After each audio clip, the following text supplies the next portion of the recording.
அஸ்ஸலாமு அலைக்கும் வரஹ்மத்துல்லாஹி வபரகாத்துஹு. தினமும் ஒரு ஹதீஸ். ரசூலுல்லாஹி ஸல்லல்லாஹு அலைஹி வஸல்லம் அவர்கள் ஒவ்வொரு தொழுகைக்கும் ஒலு செய்யக்கூடியவர்களாக இருந்தார்கள் என அனஸ் ரதியல்லாஹு அன்ஹு அவர்கள் கூறிய பொழுது, நீங்கள் எப்படி செய்வீர்கள் என்று கேட்கப்பட்டது. ஒலு முறியாமல் இருந்தால் எங்களுக்கு ஒரு ஒலுவே போதுமானதாக இருந்தது என்று அனஸ் ரதியல்லாஹு அன்ஹு அவர்கள் பதில் கூறியதாக அம்ர் இப்னு ஆமீர் கூறுகிறார்.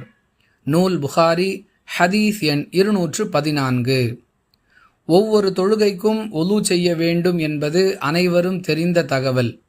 அப்படி இருக்க ரசூலுல்லாஹி ஸல்லல்லாஹு அலைஹி வஸல்லம் அவர்கள் ஒவ்வொரு தொழுகைக்கும் ஒலு செய்தார்கள் என்று சொல்லுவதன் மூலம் நாம் பெறக்கூடிய பாடம் என்ன என்று பலருக்கும் கேள்வி எழலாம்.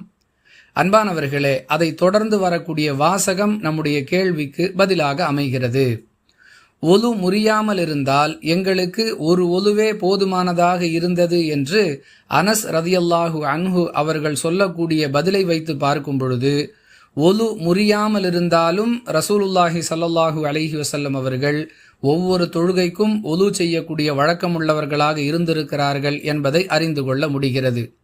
எனவே நாம் ஒரு தொழுகைக்காக செய்த உலு முறியாமல் இருந்தாலும் அடுத்த தொழுகைக்காக மேலும் உலு செய்து கொள்வது நபி வழி என்பதை இந்த ஹதீஸிலிருந்து அறிந்து கொள்கிறோம்.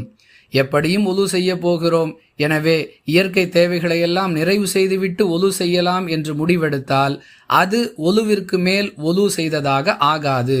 பொதுவாக தொழுகைக்காக ஒலு செய்தோம் என்ற கணக்கில் வரும்.